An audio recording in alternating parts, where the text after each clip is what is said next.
This episode of Simple Civics Greenville County is brought to you by Dolly Parton's Imagination Library, providing free books to children 0 to 5 throughout Greenville County.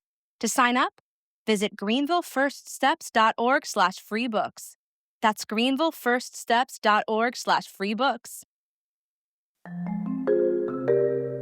If you've paid any attention to debates over school funding here in South Carolina, you've certainly heard something about Act 388. But what is Act 388, and why has it had such an enormous impact on how we fund our public schools in South Carolina, which is differently than just about any other state in the entire country? I'm Catherine Schumacher with Public Education Partners, and today's episode of Simple Civics EdTalks unpacks Act 388, a bill that was passed in 2006 that over the last 20 years has made it especially challenging to adequately fund public education in South Carolina. I'm joined by Derek Lewis, Executive Director of Greenville First Steps and a former Greenville County Schools trustee. Hi, Catherine. Welcome back. Thanks for being my partner in crime as we dive into the exciting topic of education funding. Education funding can be fun. Maybe that's what we'll title this podcast series. I love it. I think that when I got on the board, definitely like the school board budget was not the thing that I thought I was going to be spending most of my time talking about. Fiscal oversight is one of the chief roles of the Board of Trustees. Like it's the heart of that response, and it's a really important job too. I think, especially in Greenville, where you have taxing authority, which is not the case everywhere. So, one of the things that also really struck me is anything you want to accomplish in an organization, your budget is going to set those priorities, and so. When I got on the board, one of the things I really wanted to do was increase teacher pay and make sure that our teacher pay was the highest in the state. And we got so far with that. And every time we did, something was sacrificed for that. There just isn't an unending amount of money, which is where I think kind of we get to this idea of Act 388 and kind of what it does to maybe affect or limit kind of the resources that are available. That's right. So today's episode is sort of the Act 388 deep dive. And in our overview last time, we talked about Act 388 a lot because it really does shape so much of what happens at the local level. And it really influences and restricts in some ways the amount of flexibility that the local school board has to figure out how to make the numbers work. So just to start at the top, quick refresher, Act 388 was passed in 2006. And the idea, it was pitched as a way to give property tax relief to homeowners. So that was the real purpose. So it took away the school operating portion of property taxes on owner-occupied homes. So the house that you live in, the taxes that you pay on that do not pay for school operations. They do help pay a tiny little fraction for capital expenses, but that's a really small part, relatively speaking, of the school budget. So, operating expenses are the biggest part of the school district budget. Here in Greenville, it's it's 90% basically of the whole budget. I think it's $900 million this year, if I'm remembering correctly. So in order to make up that lost revenue, the state said, hey, let's make a penny tax, a sales tax. We'll increase the state sales tax by 1 cent. And they pledged to put that money, to use it to reimburse school districts. And if there wasn't enough money generated, then the legislature would make up the difference with funding from the general fund, which is the big pot of money that the legislature has to play with. It's income tax, and all the taxes go into that general fund. And so the idea was that the schools weren't going to lose money. It was just going to sort of shift the origin story, where that money came from, and that it would remove that burden from local homeowners. All of that sounds great. So you're just kind of you're shifting money around a little bit. Derek, you nerd out on Act 388. So it sounded great, but what actually happened? I don't know what your life was like in elementary school, but as I think about Act 388, it makes me think of lunchroom cafeteria trade deals where you would come with your lunchbox and you would have 6 great things and maybe some carrots and a pudding cup were in there. And your friends would be like, well, I want the pudding cup and I'm going to trade you this thing from my lunchbox and that is of equal value. No one does that in Greenville County Schools because our food is so amazing. No, it still absolutely still happens because of the number of lunches I've packed in my life. But Like, it would be like if your friend was like, I'm going to trade you this pudding cup and ended up actually giving you raisins because the raisins are better for you, you know? Like, sure, they are, but that's not the deal that we made, right? And I think that's what happened, particularly with the larger school districts in the areas of the state where there's Right. growth, is they said, we're going to take this stable source of income, which is your property values, which are stable. They're as your community They grows, your property grow. values Mhm. grow. I mean, everything is really kind of grows in pace with that. So the more neighborhoods we build, the more school services we need, the more property taxes we would collect, and it would offset it. We took that and we said, okay, we're not going to give you that. Instead, we're going to give you sales tax money. Then we're going to exempt a bunch of stuff from sales Right. taxes. So your high growth families aren't going to pay sales tax on the new car that they buy. And so then we're going to say, and then when the recession hits and we don't have enough money to actually cover those property taxes with sales taxes, the General Assembly will cover you, except they don't have any money to cover Right. you. And so it just has been this kind of, yes, we're going to do this instead of that, but that didn't work. And now the problem is we've already raised sales taxes. So in order to return the cost back to property taxes, you would have to increase everyone's And property no one taxes. wants that. And the cutoff of, well, we'll cut your sales taxes is not they don't think it's a fair Right. trade. And the numbers, I think it's important for everyone to understand the impact of that shift is huge. So the gap right now in South Carolina, if we went back in time and used that same funding model, the gap is now $1 billion a year in South Carolina and $93 million for Greenville County Schools alone. So since Act 388 was enacted, it has cost Greenville County Schools more than $568 million in funding.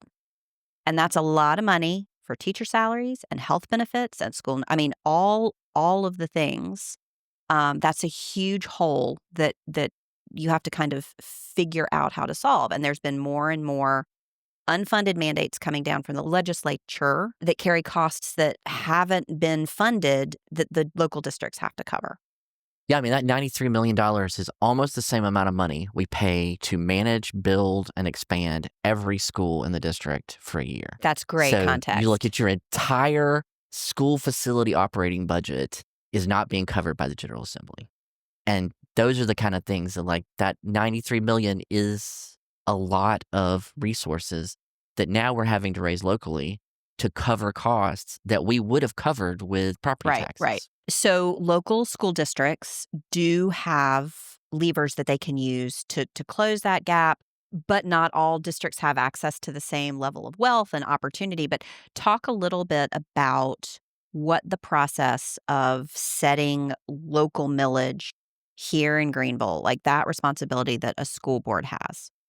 Yeah, so usually the way that it works in our district is because the General Assembly doesn't approve their budgets until so late in the year. Usually in And June. because, yeah, and we're required by law to have our budget in place usually before they have finally approved their budget. So we're approving what we're going to do based on There's some guesses for what guesstimating they're that going to do. happens. It's informed guesstimating, but it's based on expectations. And so I think, the tricky thing happens typically in April, which is in February, the superintendent will typically come to us and say, all right, based on all the things that we're currently doing, these are the things we should stop doing. These are the things we need to expand doing. These are the costs to run this organization for the next year. Respond to that. And typically, those have been presented as balanced budgets. So this is how much it's going to cost to do this thing. But the General Assembly is just starting to pass its laws, its provisos, its new regulations. Paid parental leave for teachers, all sorts of things that could come to a new reading requirement of a new reading system that teachers are going to have to all be trained in. All of those sorts of things, they get passed just as the district is trying to figure out what are you going to have to pay for in the next academic year. Yeah, paid parental leave actually is a great one. I'm glad you brought that up because that's a really good example of something that was super important. Great. And I am so glad that the district was included. So if you remember, what happened with paid leave was originally the state said all state employees get paid parental leave. And then school district employees were like, oh, that's Sounds great. fantastic. Oh, but wait. And then they found out they weren't considered state employees. And so the General Assembly fixed the glitch and said, you're right, you should be a state employee. The problem is when the General Assembly gives the DSS department in Greenville County paid leave, typically what happens is the other case managers just pick up the slack when that employee is off. So they're not adding people. They're just making some people work harder for 3 or 4 weeks while this Doesn't person's work on when a paid teacher leave. goes out on maternity leave. No, like you can't. The second grade teacher's on leave. Like somebody's got to be in that So classroom. you have to hire a substitute, and that's an actual cost. And I think the district estimated that like the first year of covering paid leave was about $5 million. And so you think about like that is covering the sub, but that's also covering the benefits of that sub And the paid leave.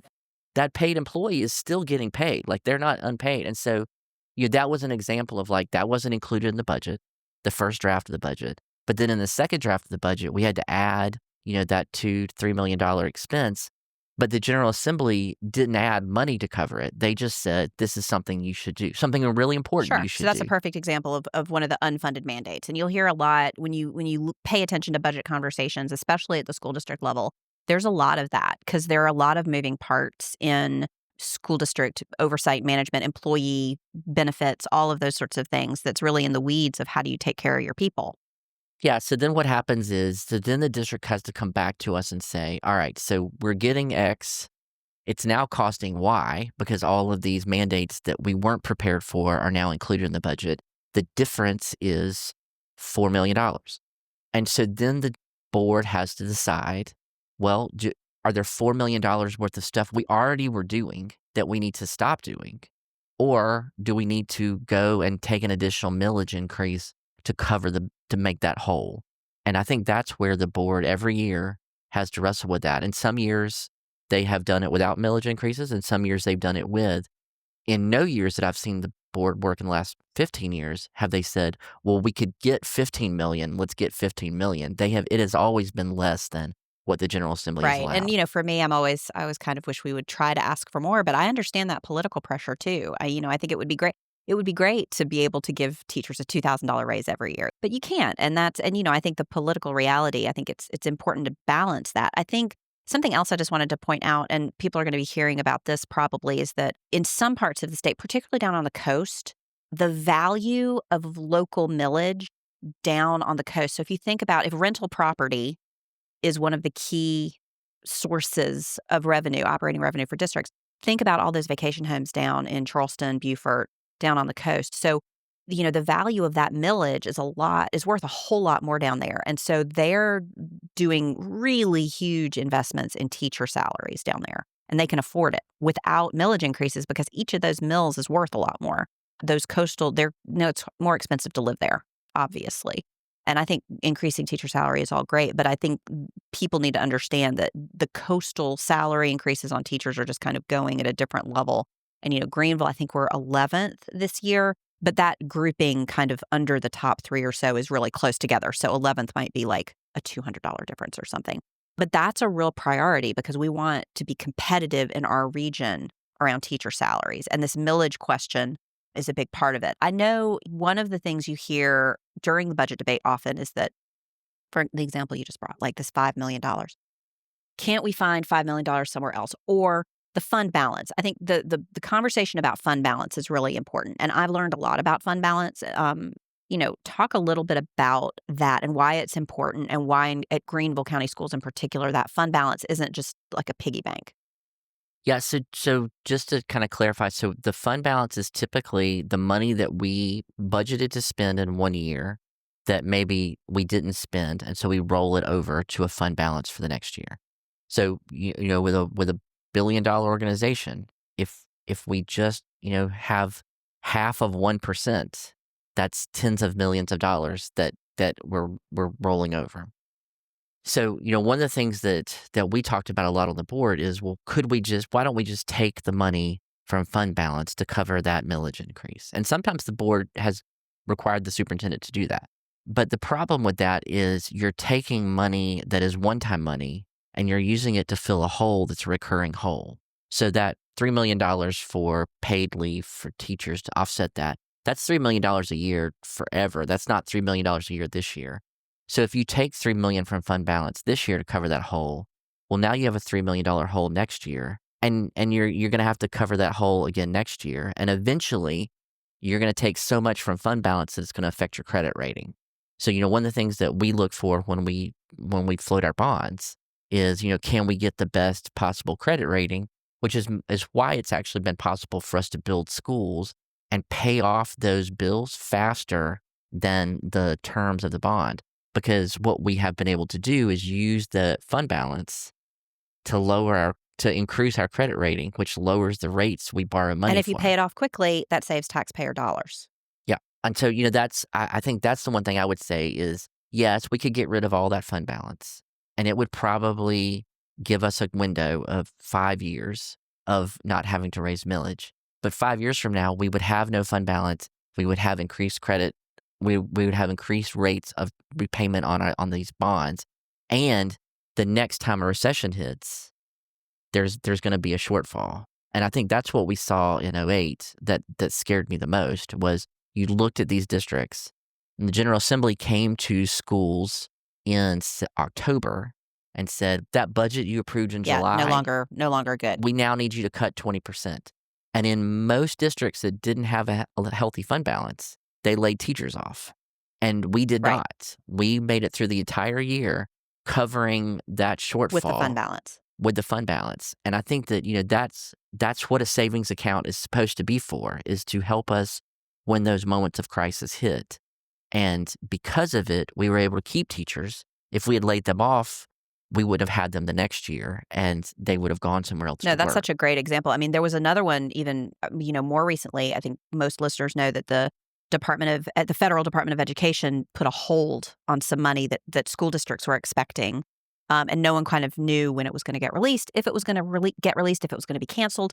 And in Greenville, because that strong fund balance that has been a priority, the district knew that they were going to be able to cover those costs without having to borrow money and incur interest expense. So it's actually having a strong fund balance is actually in the long term, it saves taxpayer dollars, which I think is a really important thing for folks to understand. And again, all of this kind of comes back to Act 388 and the disruption that it caused to the funding mechanism for schools, and that it made it less predictable for districts to figure out how to plan their budgets because, everybody's planning their budgets at the same time and things get really shifted at the last minute. There has been conversation about addressing Act 388 and making some changes. So what are some things that, in a dream world, if we wanted to really talk about this, what could we encourage legislators to look at? Well, so I think there's actually two unintended consequences of Act 388 that I think could be addressed that don't have to do with raising people's property taxes. I think one of them is our rental units. And so, one of the things that happened with 388 is if you lived in an owner-occupied home, you didn't pay property taxes or it was refunded to you. But if you lived in a rental property, you did. And so, one of the great data that we looked at from, the Greenville County tax assessor's website is a $150,000 owner-occupied home would have $1,200 in property taxes, whereas that as a rental property has $4,000 because they're taxed at different rates. So who's paying that $4,000? It's not the landlord. It's being passed on in rental. Right. And folks with rental property, I mean, rent is already expensive in Greenville, and a lot of times, renters don't have the spare dollars. So that pass through is really it raises rents in a meaningful way. So I think one of the things I would look at is we probably need, if we're going to keep Act 388, we probably need to offset rental incomes for apartments, not for our second and third beach homes, but for those apartment dwellers who are the people who probably most need a reduction in their cost of living so that they could actually buy more things with their sales tax money, and then we could actually generate the revenues that we want to get back. Yeah, it all ties in together. That's the thing about it gets into the affordable housing conversation. It's that's right. The thing about schools. When you get into sort of school policy making, it's a microcosm of everything else that's impacting the community. I think the other one is the other half of that, which is, we talked about the counties and the districts that see the most growth are the ones that are most affected by Act 388. Because when you look at Greenville County, and I think Fountain High School is a great example. When we built Fountain High School, we built a school that was too big for the population around it, expecting growth to happen. And then growth happened so quickly that the school was actually full before we even had 4 grades of students attending the school. And that is because growth didn't cover the construction costs. And, what I think would have happened differently if Act 388 hadn't been there is all that new home construction, all those new apartment constructions would have generated revenue that would have allowed the district to go from this size school to maybe a school twice that size faster. So I think, one of the things I think we should look at are impact fees for new construction. And there's a lot of conversations happening about impact fees. Yeah. And so, just like that new construction is going to require more police, it's going to require more fire. In general, an entry-level home, a starter home, for every 2 units you build, one of them is going to have a kid. So if you build 500 new units, then you're starting to talk about needing a new elementary school. And that's where I think people don't realize, I think that part of the trade-off for Act 388 should have been impact fees on new home construction that goes directly to school construction, because that's the thing that's not being covered. And so our schools are now getting overcrowded, and we can't keep up with them because Act 388 prevents us from benefiting from all that new property that used to be a golf course and is now, a 300-home neighborhood. Right, exactly. Well, and I think we'll probably talk about impact fees a little bit too when we talk about FELOs, which we're going to do on another episode. We're going to put some links in the show notes to some other resources for you guys to learn if you want to continue to learn about Act 388, or if you missed something. We've done some white papers at Public Education Partners that we'll share the links to, just that break some of this down further so you can see some of the numbers. Because it's really helpful to know this, especially if you're going to advocate. Having a real handle on this is incredibly helpful, and it makes you a more effective advocate. So grateful to all of you. Grateful to Derek. Grateful for you, Catherine. Thanks for chatting about Act 388, and we'll look forward to having another conversation next time. Simple Civics EdTalks is a joint project of Greater Good Greenville, Greenville First Steps, and Public Education Partners Greenville County. Hi, Simple Civics Greenville County listeners, Nathaniel here.